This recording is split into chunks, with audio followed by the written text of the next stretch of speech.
Hello, welcome to legal awareness web series. आज जिस प्रश्न का उत्तर हम तलाशने की कोशिश करेंगे वो यूनिवर्सिटीज के बारे में है। आपको मालूम है कि यूनिवर्सिटीज जो हैं ऑटोनोमस इंस्टीट्यूशंस होते हैं। अगर वो 100% फंडेड भी हैं, जैसे कि देश में 47 सेंट्रल यूनिवर्सिटीज़ हैं, या 350 स्टेट यूनिवर्सिटीज़ हैं जो 100% स्टेट गवर्नमेंट से या सेंट्रल गवर्नमेंट से फंडेड हैं, तब भी वो ऑटोनोमस होते हैं। प्रश्न ये है कि क्या यूनिवर्सिटी टीचर्स गवर्नमेंट सर्वेंट्स हैं? कई यूनिवर्सिटीज़ के वाइस चांसलर्स, और अब तो वाइस चांसलर्स ब्यूरोक्रेट नहीं होते, टीचर्स ही होते हैं, लेकिन अनफॉर्चुनेटली वीसी बनने के बाद वो ब्यूरोक्रेट्स की तरह बिहेव करते हैं।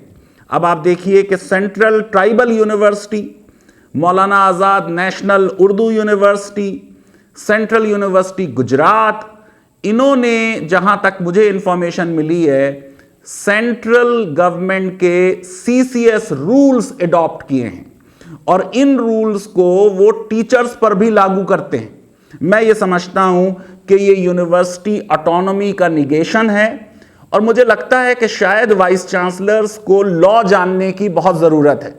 इसलिए वाइस चांसलर्स को भी लीगल अवेयरनेस वेब सीरीज को सब्सक्राइब करना चाहिए। सुप्रीम कोर्ट ने टीएमए पाई फाउंडेशन के केस में, जो कि 11 जज बेंच जजमेंट था, Radhakrishnan commission, first education commission को कोट किया उनके पैरा 2931 को, और ये कहा था कमीशन ने, जो मैं आपके लिए अब रीड कर रहा हूं सुप्रीम कोर्ट के जजमेंट से, freedom of individual development is the basis of democracy. Exclusive control of education by the state has been an important factor in facilitating the maintenance of totalitarian tyrannies. In such a state, institutions of higher learning controlled and managed by government agencies act like mercenaries, promote the political purposes of the state, make them acceptable to an increasing number of their population, and supply them with the weapons they need. We must resist, in the interest of our own democracy, the trend towards the governmental domination of educational process. ये वो बात है जो vice chancellors को और university administrators को हमेशा याद रखनी चाहिए। सुप्रीम कोर्ट का जजमेंट है, हाई कोर्ट्स के जजमेंट्स हैं, पूरा एक जो सिस्टम है यूनिवर्सिटीज का वो गवर्नमेंट सर्विस से अलग है।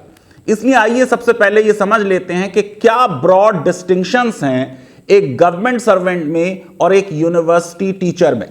नंबर 1, गवर्नमेंट सर्वेंट का पे कमीशन फौरन लागू होता है, लेकिन यूनिवर्सिटी टीचर्स का पे कमीशन अलग से बनाया जाता है।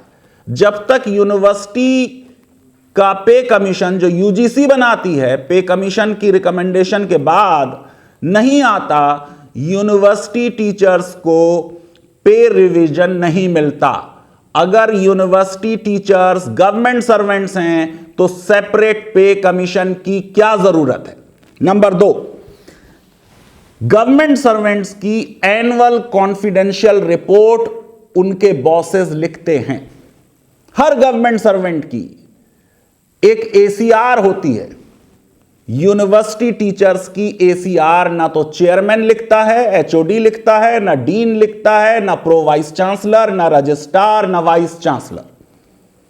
यूनिवर्सिटी सिस्टम में टीचर्स वाइस चांसलर्स के सबऑर्डिनेट नहीं हैं, जबकि यह बात सही है कि हर यूनिवर्सिटी के एक्ट में यह लिखा होता है कि वाइस चांसलर जो है वो principal, administrative and academic head है कन्वीनियंस के लिए, एडमिनिस्ट्रेशन चलाने के लिए, लेकिन टीचर्स उसके अंडर काम नहीं करते, वाइस चांसलर के साथ काम करते हैं।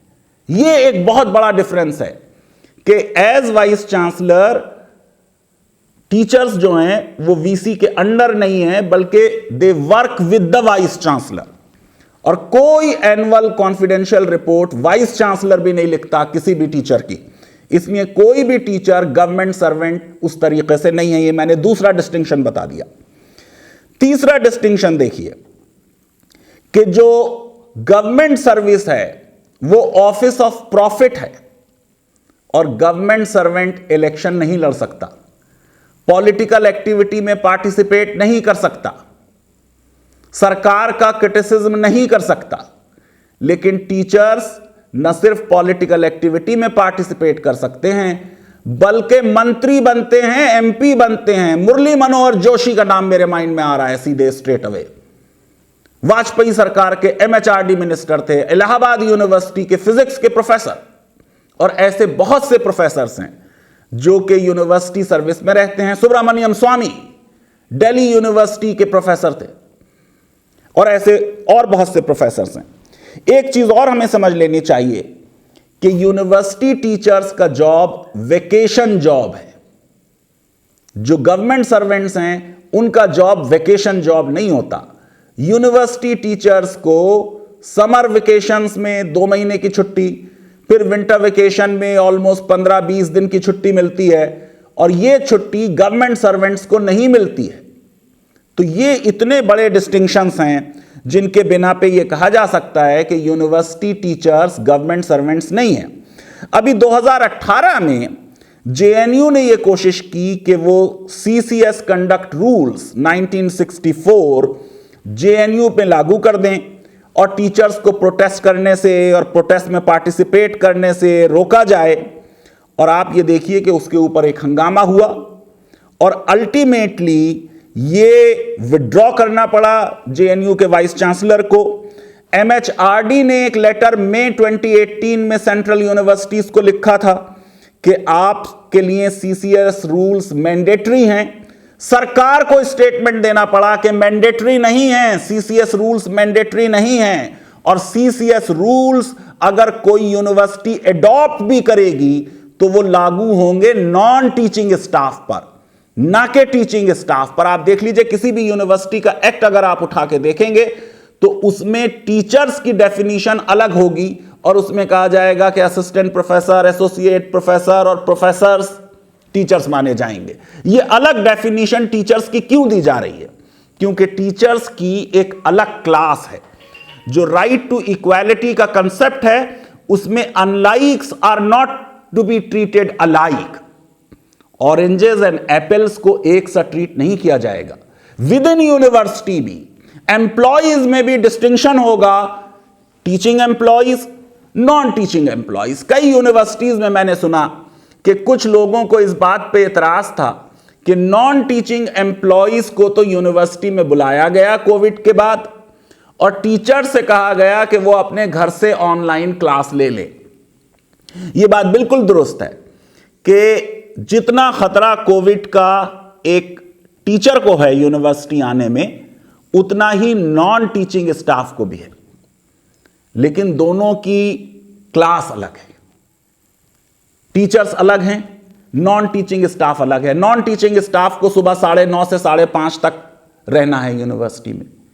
टीचर्स के लिए जो वर्कलोड यूजीसी दे रही है वो दिया हुआ है कि आप अगर असिस्टेंट प्रोफेसर और एसोसिएट प्रोफेसर हैं तो आपको 14 घंटे पढ़ाना है, अगर आप प्रोफेसर हैं तो आपको 12 घंटे पढ़ाना है, समथिंग लाइक दिस। क्योंकि 1 घंटा पढ़ाने के लिए टीचर 5-6 घंटे पढ़ाई करता है। कुछ इस तरह के भी रूल्स आए कि टीचर्स कम से कम 5 घंटे यूनिवर्सिटी में रहें, यूजीसी ने लिखा कभी। लेकिन उसका मकसद यह था कि स्टूडेंट्स को कंसल्टेशन देने के लिए अपनी क्लास के अलावा भी टीचर्स यूनिवर्सिटी में मौजूद रहे। लेकिन जो यूनिवर्सिटी का ऑफिशियल काम है वो पूरा शायद ऑनलाइन घर से नहीं हो सकता, क्योंकि अभी हमारे यहां इतना ऑटोमेशन यूनिवर्सिटीज का नहीं हुआ है। इसलिए ज्यादातर यूनिवर्सिटीज ने नॉन टीचिंग स्टाफ को बुलाया और टीचर्स को इजाजत दी कि आपको क्लास यहां पे भी अपने चैम्बर से लेनी है तो आप अपने घर से भी अपने चैम्बर से ले सकते हैं। हमको ये समझना चाहिए कि जो टीचिंग का जॉब है, जैसे जजेस का जॉब है, कहा जाता है कि साहब सुप्रीम कोर्ट साल में इतने दिन बंद होती है। अब जजेस तो गवर्नमेंट सर्वेंट नहीं है। जजेस का जो काम है जजमेंट देने का, उसमें बहुत दिमाग लगाना होता है। इसलिए जजेस को ब्रेक देना जरूरी है। इसी तरह जो टीचर्स का काम है वो एक इंटेलेक्चुअल काम है। अगर अच्छी क्लास पढ़वानी है या अच्छी रिसर्च करानी है तो टीचर्स को वो ब्रेक जो समर वेकेशन में या विंटर वेकेशन में दिया जाता है, जो नॉन टीचिंग स्टाफ को नहीं दिया जाता, वो जरूरी है, जो उनके वर्क की नेचर है। तो अल्टीमेटली इसमें एमएचआरडी ने जो कोशिश की थी कि सेंट्रल यूनिवर्सिटी पर सीसीएस रूल्स लागू हों, वो एमएचआरडी को अक्टूबर 2018 तक, मई में इनिशिएटिव हुआ था, चंद महीनों में कंसीड करना पड़ा क्योंकि ऑल राउंड उसका एकेडमिक्स ने क्रिटिसिज्म किया। देखिए क्या है, अगर आपने सीसीएस रूल्स यूनिवर्सिटी में लगा दिए तो कोई भी टीचर कोई आर्टिकल नहीं लिख सकता, कहीं पे पब्लिश नहीं कर सकता। गो के सीसीएस रूल्स में प्योरली एकेडमिक राइटिंग्स करने का प्रोविजन है, बट अक्सर सोशल साइंस में गवर्नमेंट पॉलिसीज का क्रिटिसिज्म भी होता है। वो कैसे करेंगे? न्यूज़पेपर्स में भी टीचर्स आर्टिकल्स लिखते हैं, वो कैसे करेंगे? तो गवर्नमेंट सर्वेंट के ऊपर अलग रूल्स लागू होते हैं, वो डायरेक्टली गवर्नमेंट के कंट्रोल में है, इसलिए वो कोई क्रिटिसिज्म गवर्नमेंट का नहीं करेंगे। लेकिन टीचर्स जो यूनिवर्सिटीज के हैं, उनके ऊपर से ये एक्सपेक्ट किया जाता है कि वो समाज को भी एडुकेट करेंगे, वो सक्सीडिंग जनरेशंस को भी एडुकेट करेंगे। कहते हैं कि टीचर का काम ट्रांसफर ऑफ नॉलेज है नेक्स्ट जनरेशन को, और टीचर का काम नॉलेज क्रिएशन है। नॉलेज क्रिएशन सर्वेंट्स नहीं किया करते, इंडिपेंडेंट लोग किया करते हैं। इसलिए टीचर्स को भी ऑटोनॉमी दी जाती है और यूनिवर्सिटीज को भी ऑटोनॉमी दी जाती है। फिर बात आप एक समझ लीजिए कि अब आ जाए, जरा सा हम देख लें सुप्रीम कोर्ट इसमें क्या क्या कह चुकी है। तो ये एक दो केसेस हैं, Khandesh college society versus Arjun Hari Narkhede 2011 का, और 2013 का जजमेंट है state of Maharashtra versus Nowrosjee Wadia college. Justice JS Singhvi और जस्टिस HL गोखले का जजमेंट है। लीव इनकैशमेंट का मामला था और उसमें सुप्रीम कोर्ट ने कहा कि यूनिवर्सिटीज ऑटोनोमस हैं, बाई एंड लार्ज इंडिपेंडेंट हैं इन देयर फंक्शनिंग। अगर आपने सीसीएस रूल्स अडॉप्ट किए तो वो इंडिपेंडेंस नहीं रहेगी। और यूनिवर्सिटी टीचर्स, सुन लीजिए मैं रिपीट कर रहा हूं, सुप्रीम कोर्ट ने कह दिया एम्प्लॉइज ऑफ द गवर्नमेंट नहीं हैं, यूनिवर्सिटी टीचर्स गवर्नमेंट सर्वेंट्स नहीं हैं। और आपको एग्जाम्पल देता हूं, रिजर्व बैंक ऑफ इंडिया, क्या रिजर्व बैंक ऑफ इंडिया के एम्प्लॉय गवर्नमेंट सर्वेंट्स हैं? मद्रास हाई कोर्ट का जजमेंट है ई मनोज कुमार का नहीं है। ये आदमी मनोज कुमार आरबीआई में काम करता था, तमिलनाडु पब्लिक सर्विस कमीशन का फॉर्म भरा, फॉर्म में लिखा था question are you a government servant, उसने लिख दिया नो। उसका रिजल्ट पब्लिक सर्विस कमीशन ने विदहोल्ड कर लिया और कहा कि आपने सप्रेशन ऑफ इंफॉर्मेशन किया है, झूठ बोला है, आप गवर्नमेंट सर्वेंट हैं, और यहां आपने लिख दिया नो। मद्रास हाई कोर्ट ने कहा रिजर्व बैंक ऑफ इंडिया के एम्प्लॉइज गवर्नमेंट सर्वेंट नहीं हैं। और मैं आपको बता दूं, ONGC, food corporation of India, Indian oil, ये सारी पब्लिक सेक्टर कॉरपोरेशंस हैं, इनकी सब्सटेंशियल फाइनेंस गवर्नमेंट से आती हैं, लेकिन इनके एम्प्लॉइज गवर्नमेंट सर्वेंट नहीं हैं। और आप इसीलिए सोच लें कि फेटकुटा ने, ड्यूटा ने इस बात की अपोजिशन की कि यूनिवर्सिटी टीचर्स पर सीसीएस रूल्स ना लागू किए जाएं। अभी 13 फरवरी को गवर्नमेंट ऑफ इंडिया ने कुछ रूल्स बनाए गवर्नमेंट सर्वेंट्स के लिए। मुझे अफसोस के साथ कहना पड़ता है कि कुछ यूनिवर्सिटीज ने without proper application of mind वो रूल्स यूनिवर्सिटी टीचर्स पर लगा दिए। ये बिल्कुल एक गलत एप्लीकेशन ऑफ रूल्स है, क्योंकि यूनिवर्सिटी टीचर्स गवर्नमेंट सर्वेंट्स नहीं हैं। मैं समझता हूं कि हर यूनिवर्सिटी की एग्जीक्यूटिव काउंसिल को जब पार्लियामेंट्री एक्ट ने पावर दे दी कि आप अपने एम्प्लॉइज के कंडक्ट रूल्स बनाएंगे, आप पोस्ट क्रिएट करेंगे, आप पोस्ट एबॉलिश करेंगे, आप क्वालिफिकेशंस बनाएंगे, तो उनको अपनी इस पावर को जो पार्लियामेंट्री एक्ट ने उन्हें दी है, अगर वो सेंट्रल यूनिवर्सिटी हैं, अगर वो स्टेट यूनिवर्सिटी हैं तो स्टेट एक्ट ने दी है, उसको एक्सरसाइज करना चाहिए। यूनिवर्सिटीज चाहें तो सीसीएस रूल से ज्यादा सख्त रूल्स बना लें और अपने टीचर से कहें कि दिन में ही नहीं, रात में भी आपको यूनिवर्सिटी कैंपस में ही रहना है, लेकिन पावर एक्सरसाइज करे उनकी एग्जीक्यूटिव काउंसिल। या आप देख ले कि यूजीसी के भी कोई रूल्स होते हैं तो उनको यूनिवर्सिटीज से कहा जाता है कि आप अपनी स्टैट्यूट अमेंड कर लें, आप अपने ऑर्डिनेंसेस अमेंड कर लें। ऑटोमेटिक यूजीसी के जो रेगुलेशंस हैं वो भी यूनिवर्सिटीज में लागू नहीं किए जाते, क्योंकि ये एक पूरा हायर एजुकेशन का सिस्टम हमने इवॉल्व किया है, जिसमें जो एजुकेशन कमीशंस रहे हैं, राधाकृष्ण एजुकेशन कमीशन से अब तक हर एजुकेशन कमीशन ने एक ही बात कही है, ऑटोनॉमी फॉर यूनिवर्सिटीज। और हमारी न्यू एजुकेशन पॉलिसी जो प्रधानमंत्री जी लाए हैं उसमें भी ऑटोनॉमी ऑफ यूनिवर्सिटीज पर फोकस है।